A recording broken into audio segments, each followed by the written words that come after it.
বেতের নামাজে দোয়ায়ে কুনুত না পারলে কি পড়বেন? অনেকে আছে বেতের নামাজে দোয়ায়ে কুনুত পারে না, অথবা বয়স্ক হয়ে গিয়েছে, মুখস্থ হয় না, চেষ্টা করছে। এজন্য অবশ্যই আমাদেরকে এই বিষয়টি স্মরণ রাখতে হবে, বেতের নামাজে দোয়ায়ে কুনুত পড়া হচ্ছে ওয়াজিব।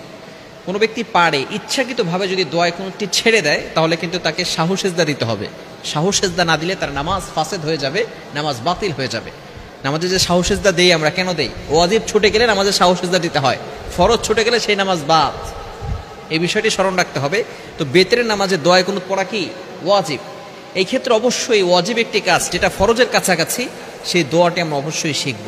আমরা ফেসবুক চালাতে পারি, ইন্টারনেট চালাতে পারি, সব শিক্ষা আমাদের ভিতরে আছে, কিন্তু দোয়ায়ে কুনুতটা পড়তে পারি না। অনেক মানুষ আছি আমরা দোয়ায়ে কুনুতটা পড়তে পারি না। এজন্য অবশ্যই দোয়ায়ে কুনুত পড়া শিখতে হবে। এখন যতদিন শিখবেন না ততদিনকে আপনি নামাজ পড়বেন না। অনেক মানুষ এমন রয়েছে যে আমি পারি না, বেতের নামাজ পড়বো কিভাবে? দোয়ায়ে কুনুত পারে না, এই জন্য বেতের নামাজও পড়ে না। এমন কিছু মানুষ আছে না নাই? খবরদার, এটা করা যাবে না। বেতের নামাজ যদি কোনো ব্যক্তি দোয়ায়ে কুনুত না পারে তাহলে তার জন্য কিছু দোয়া আছে। বেতের নামাজে নবী সাল্লাল্লাহু আলাইহি ওয়াসাল্লাম যে দোয়ায়ে কুনুতটা পড়েছেন সেটাই কিন্তু সুন্নাহ। সুন্নাহ নিয়মে পড়তে হলে এটাই পড়তে হবে, আপনাকে শিখতে হবে। কিন্তু শিখার আগ পর্যন্ত আপনি অন্য দোয়া দিয়েও চালাতে পারবেন। বিভিন্ন ফিকহের কিতাবের ভিতরে এটা রয়েছে যে কোরআনের ভিতরে একটি আয়াত আছে, এই আয়াতটি একটি দোয়া। এই দোয়ার ক্ষেত্রে আমরা এই দোয়াটা এখানে পড়তে পারি। সেটা হচ্ছে 2 নম্বর পারা 10 নম্বর পৃষ্ঠার 10 নম্বর লাইন, সূরা বাকারা 201 নম্বর আয়াত। এই আয়াতটি আমরা পড়তে পারি।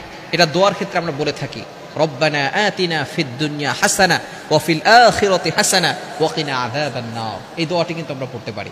বেতের নামাজে দোয়ায়ে কুনুতের জায়গায় দোয়াটা পড়বো। তবে অবশ্যই এটা কিন্তু সুন্নাহ নিয়ম হবে না। সুন্নাহ নিয়ম হচ্ছে আমাদেরকে অবশ্যই বেতের নামাজে দোয়ায়ে কুনুতটাই পড়তে হবে। এটা আমাদেরকে শিখতে হবে। যে কয়দিন না পারবো সেই কয়দিন আমরা শিখে নিব। এবং বিশেষ করে আমরা যদি না পারি, রব্বানা আতিনা ফিদ দুনিয়া হাসানা ওয়া ফিল আখিরাতি হাসানা ওয়া কিনা আযাবান নার, এটা যদি না পারি, ছোট্ট আরো একটি দোয়া আছে, আল্লাহুম্মা গফিরলি। এই দোয়াটা পড়া যাবে না ইনশাআল্লাহ? আল্লাহুম্মা গফিরলি যদি এটাও কোনো ব্যক্তি পড়ে তাহলে আল্লাহ পাক রব্বুল আলামিন তারটাও কবুল করে নেবেন। কোনো ব্যক্তি যদি কিছুই না পারে তারপরে সে যদি নামাজ পড়ে, তার নামাজ আল্লাহ তাআলা অ্যাকসেপ্ট করবেন, কবুল করবেন।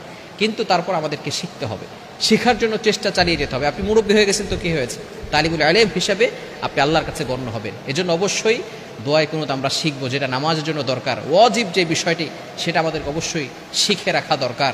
এবং আমরা আমাদের সন্তানদেরকেও কোরআন শিক্ষা দিব, ধর্মীয় শিক্ষা দিব।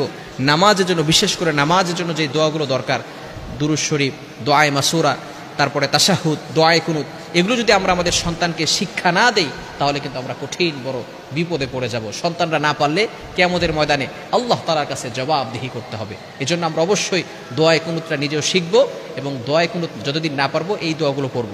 রব্বানা আতিনা ফিদ দুনিয়া হাসানা ওয়া ফিল আখিরাতি হাসানাতাও ওয়া কিনা আযাবান নার, আল্লাহুম্মা গফিরলি। এই দোয়াগুলো পড়লে আল্লাহ তাআলা নামাজ কবুল করে নেবেন। এবং বিশেষ করে ওই দোয়াটা শিখতে হবে। আল্লাহ তাআলা আমাদের সকলকে এগুলো বুঝার তৌফিক দান করেন।